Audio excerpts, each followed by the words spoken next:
Hi, everyone. I'm Julia Bennett, 32, living in Boston and working as a financial consultant. I've spent more than a decade building the kind of life people said I'd never manage. Own apartment, steady career, savings I fought for, dollar by dollar. And right now, in my hands, I'm holding the first ultrasound of my baby. My baby. 5 months along, beating heart steady on the screen just yesterday. The door to my apartment slams open before I can even tuck the photo back into its envelope. My mother, Margaret, strides in like she owns the place. Her eyes lock on the black and white image between my fingers. "What is that?" she snaps. I don't answer fast enough. She crosses the room, yanks the picture from my hand, and stares. Her lips thin, her chest rises. Then, rip. The paper tears in two sharp jerks. Pieces flutter to the hardwood floor.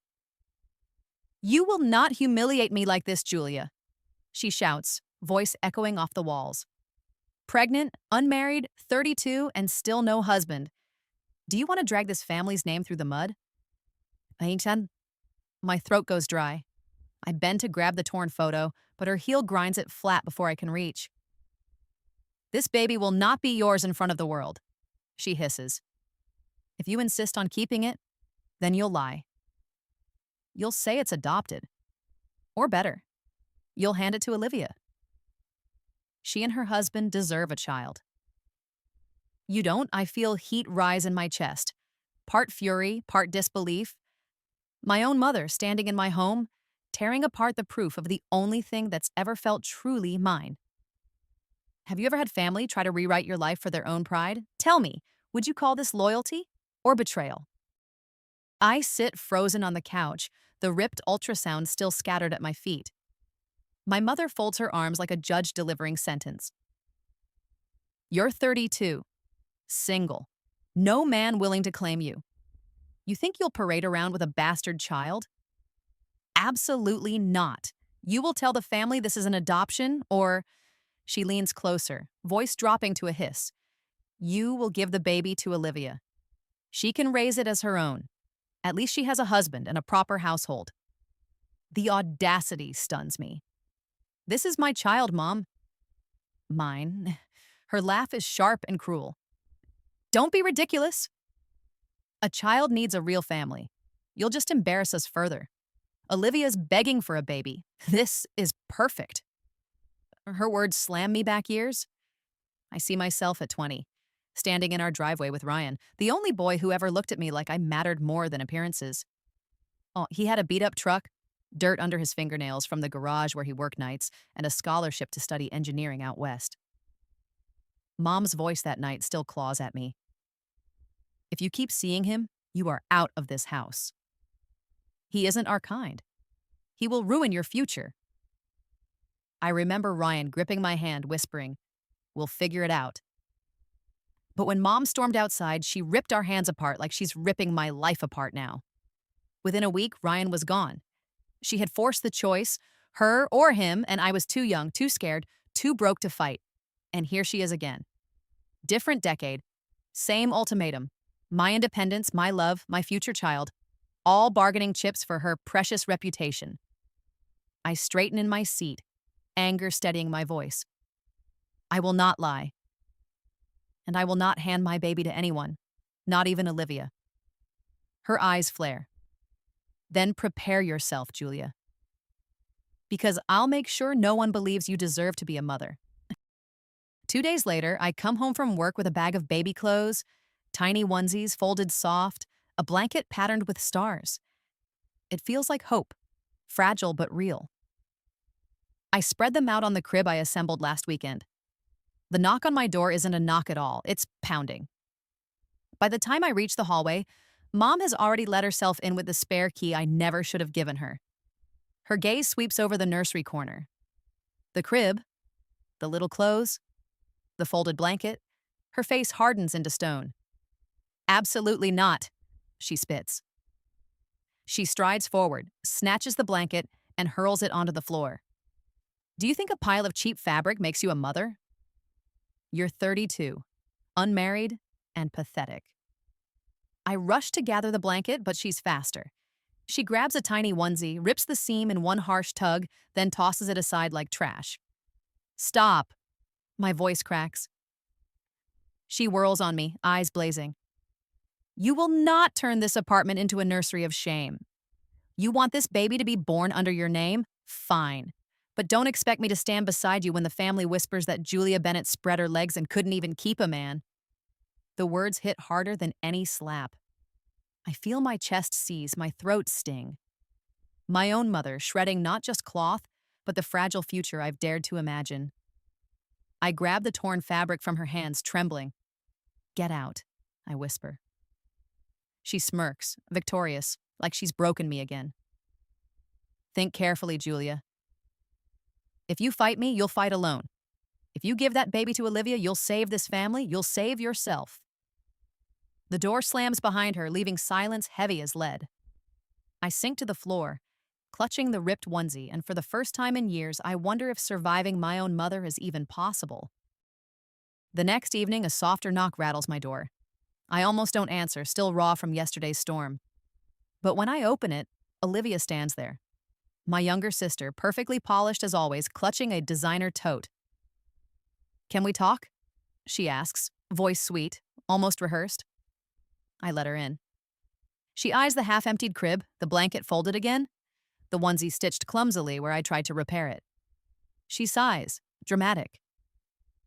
Julia, I know Mom can be intense.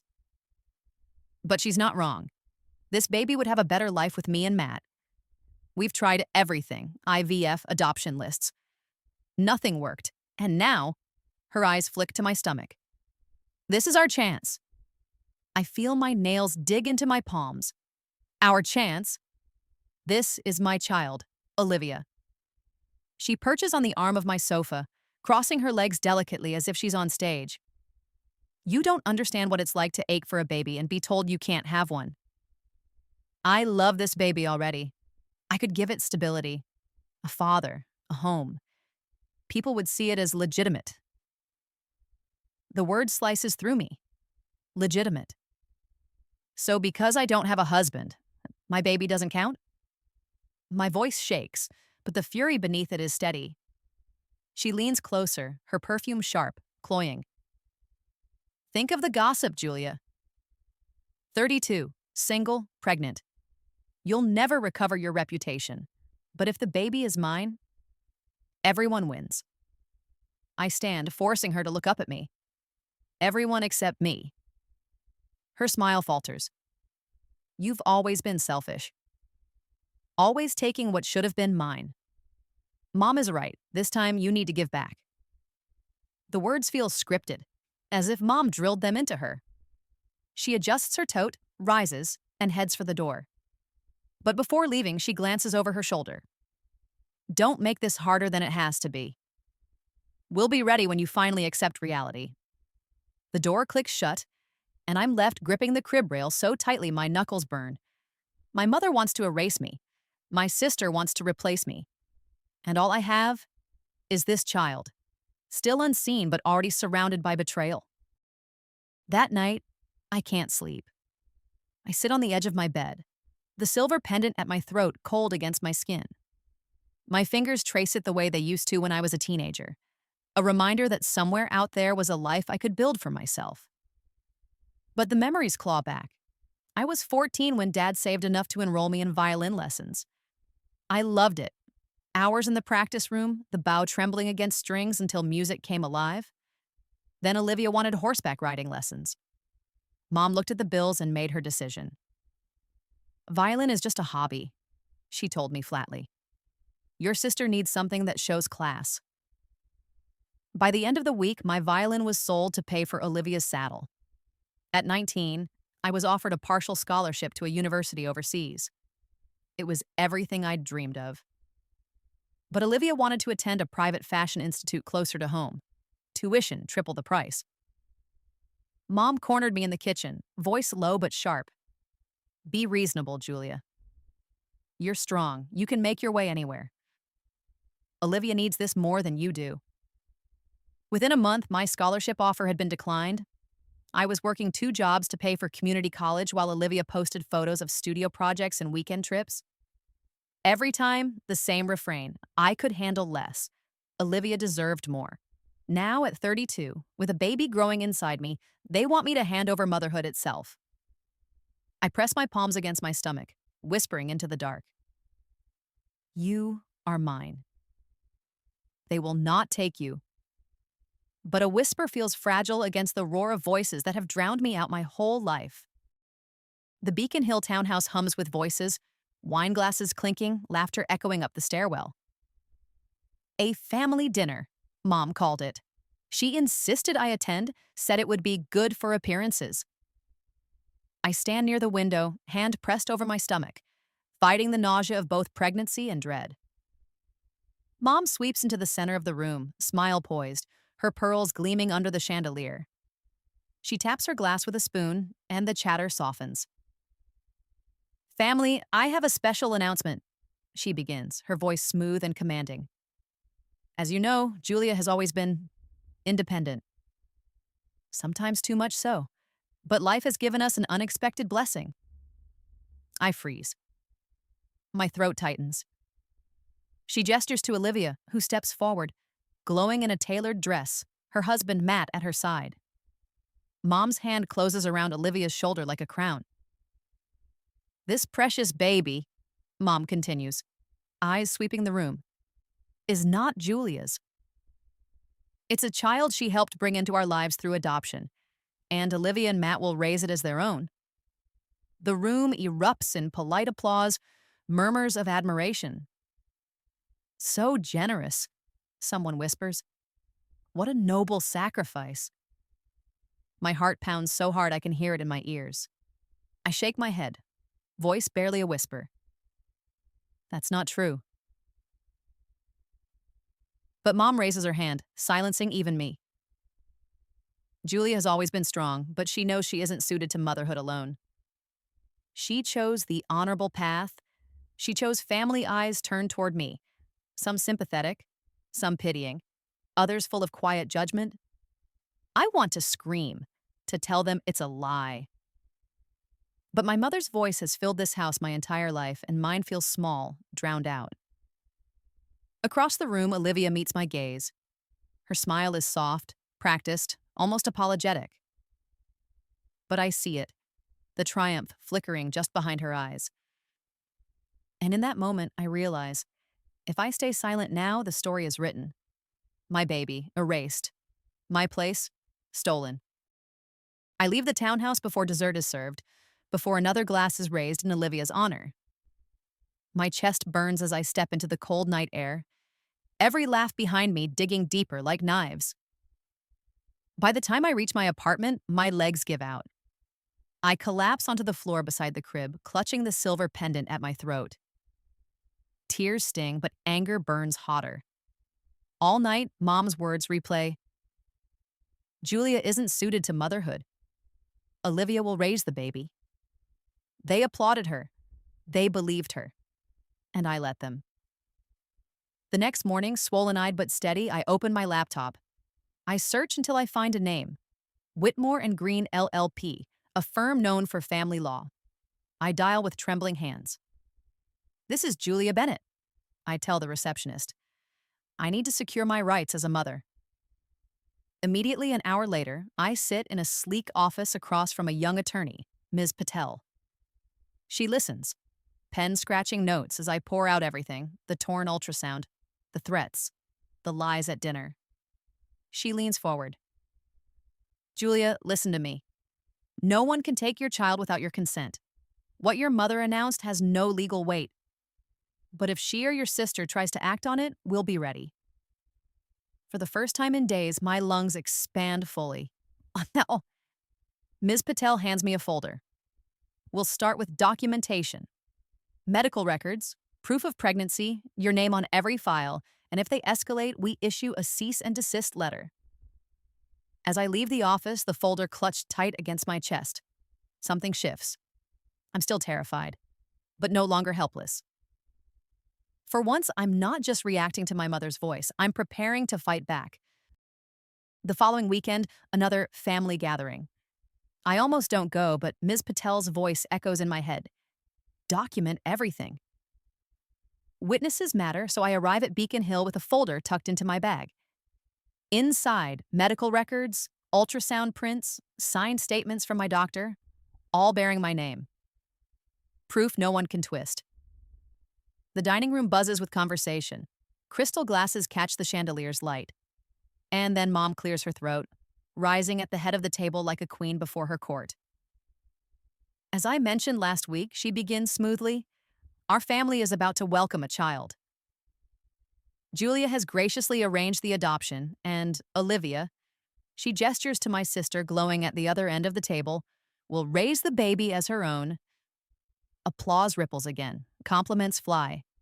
Such sacrifice. What devotion. I push back my chair. The scrape of wood against tile silences the room. My legs tremble, but my voice, when it comes, is clear. That's a lie. Every head turns. Mom's smile stiffens. Julia. I pull the folder from my bag, slam it onto the table. Papers fan out. Ultrasound images with my name in bold, lab results, appointment records. I hold one up, the black and white silhouette of my baby glowing beneath the fluorescent lights. This child is mine. Not adopted, not Olivia's. Mine gasps cut the air. Someone mutters, "Oh my God." Olivia stands abruptly, face pale. "Julia, stop this drama. You'll regret embarrassing us." I round on her. Embarrassing? You smiled while Mom erased me. You let her tell everyone I wasn't fit to be a mother. You stood there, ready to claim my child? My mother slams her palm on the table, rattling glasses. Enough! You will not destroy this family with your shame. I meet her glare head on. The only shame here is you, Mom. Lying to everyone you invited into this room. The silence after feels like a held breath, the balance of power shifting one beat at a time. For the first time in years, her voice doesn't drown out mine. For a moment, no one moves. The only sound is the faint clink of a glass settling back onto the table. Then Mom's voice lashes out, sharp as broken glass. You selfish, disgraceful girl. Do you think flashing a few papers will make anyone respect you? You're nothing but a loose woman, 32 and unwanted, clinging to a mistake. The words hit like blows. My hands shake, but I don't look away. Olivia rises beside her, tears streaking her perfect makeup. Julia, you don't understand. I need this baby. Matt and I have tried everything. Do you know what it's like to be told you'll never carry your own child? You have a chance to fix everything for all of us. My voice cracks with fury. By giving away my child like it's a handbag you couldn't buy? Number. Never. Mom slams her fist against the table. Glasses rattle, wine spills crimson across the white cloth. If you walk out of here with that baby, you walk out of this family. Don't ever come back. The room feels like it's collapsing in on me until a voice cuts through. Margaret, that's enough. All eyes turn to Uncle Robert, Dad's older brother, who's rarely spoken above a murmur at these gatherings. He pushes back his chair, standing tall, gaze fixed on Mom. I've listened to you humiliate Julia since she was a child. Violin lessons, scholarships. You stripped them from her to feed Olivia's vanity, and now this, claiming her own flesh and blood? He shakes his head, disgust plain on his face. You may scare others silent, but you won't scare me. A ripple of whispers moves through the table. Mom's face blanches, rage trembling just under her skin. Olivia sobs into her hands, but I notice. No one rushes to comfort her. For once, the spotlight isn't on Mom's voice. It's on mine. On truth. And I know whatever comes next, I'm not as alone as she wanted me to be. The silence after Uncle Robert's words feels different. Thick, heavy, but no longer suffocating. For once, Mom doesn't have the room in her fist. I stand, my chair scraping loud against the hardwood. My legs tremble, but my voice is steady. I don't need your approval. Not anymore. I don't need your money, your gossiping friends, or your poisoned idea of what family is supposed to be. I need one thing only: my child. And I will protect that child with everything I have. Mom's lips curl into a snarl. Ungrateful. Filthy. You'll regret this until the day you die. I take a deep breath, clutching the ultrasound photo against my chest. No, Mom. The only thing I regret is ever believing you loved me more than appearances. The room is still. Olivia sobs, Mom seethes, but I don't linger. I turn, walk out of that glittering dining hall, the echo of my heels louder than their voices. Outside, the night air hits me like baptism. Cold, clean, freeing.